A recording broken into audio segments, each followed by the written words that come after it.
Education detector के मुअज़्ज़िज़ दोस्तों, तमाम देखने और सुनने वालों को अस्सलाम वालेकुम। दोस्तों, इसमें कोई शक नहीं कि तारीख़ इंसानी अजीम ख़वातीन के कारनामों से भरी पड़ी है, जिनमें मकदूनिया के सिकंदर आज़म, जिसे अलेक्जेंडर द ग्रेट के नाम से भी जाना जाता है, का नाम नुमाया सफ़ात पर मिलता है, जो महज 20 साल की उम्र में अपने बाप की वफ़ात के बाद मकदूनिया की नन्ही सी सल्तनत का ताजवर बना और सिर्फ चंद ही बरसों में अपनी जंगी सलाहियतों के बलबूते पर दुनिया के एक बहुत बड़े हिस्से को फतह कर लिया।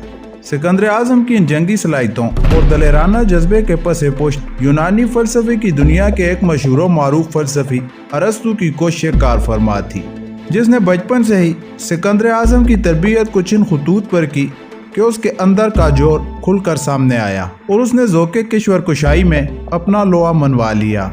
नाज़रीन, 32 साल की उम्र में वफ़ात पाने वाले मकदूनिया के सिकंदर आज़म की ज़िंदगी के नशेबो फराज से आगाही के लिए ज़रूरी है कि वीडियो के आखिर तक हमारे साथ रहिएगा। तो आइए नाज़रीन, चलकर वीडियो की तफसीलात जानने की कोशिश करते हैं। नाज़रीन गिरामी, मकदूनिया का बादशाह और पे दर पे फतवात के बायस तारीख़ आलम में शोहरत पाने वाला सिकंदर आज़म साल 356 क़ब्ल अज़ मसीह में पैदा हुआ। इसके वालिद ने अपने होनहार बेटे की तरबियत के लिए अपने वक्त के मशहूर फ़लसफ़ी अरस्तू का इंतखाब किया, जिसने महज 16 साल की उम्र तक इस मकदूनी शहजादे की तालीम व तरबियत के साथ साथ घुड़सवारी, नेज़ाबाजी और जंगी सलाहियतों से भी इसको मुकम्मल तौर पर आशना कर दिया। और जब इसके बाजुओं ने इतनी कुव्वत पकड़ ली कि वो अपने दुश्मनों की गर्दनें दबोच सके, तो इसका वालिद इस जान फानी से कूच कर गया। सिकंदर ने जब ताजे शाही अपने सर पर रखा तो उसकी उम्र महज 20 साल थी।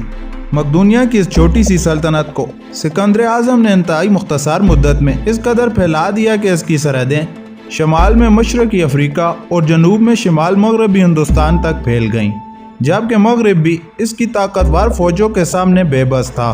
इसकी शदीद ख्वाहिश थी कि वो अपनी फतवात के सिलसिले को दुनिया के दूसरे कोने तक पहुँचा सके। सो इस मकसद के उसूल के लिए उसने मुल्क फारिस को मफ्तूह करने का फैसला कर लिया।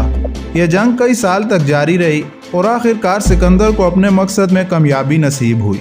मुल्क फारिस को मफ्तूह करने के बाद इसने एशिया का रुख किया। सिकंदर का बाप फिलिप दोम मौत से कबल अपनी सल्तनत और फौज को खासी तरक्की दे चुका था, लिहाजा यह कहना बेजा ना होगा कि सिकंदर को एक तजर्बाकार और मजबूत फौज विरासत में मिली थी, जिसके बलबूते पर उसने कम उम्री में यूनान की शहरी रियासतों के साथ साथ मिस्र, फारिस, ईरान और कई दूसरी सल्तनतें भी फतह कर लीं, जिसके बाद उसकी हुक्मरानी यूनान से लेकर हिंदुस्तान की सरहदों तक फैल गई।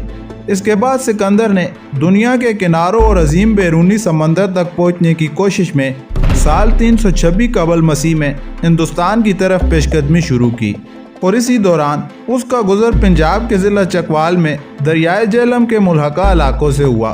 तारीखी शहादतों के मुताबिक उसने इन्हीं इलाकों से अपनी फ़ौज में लोग भी भर्ती किए जिन्होंने राजा पोरस के खिलाफ जंग में इसकी फ़ौजी मावनत की।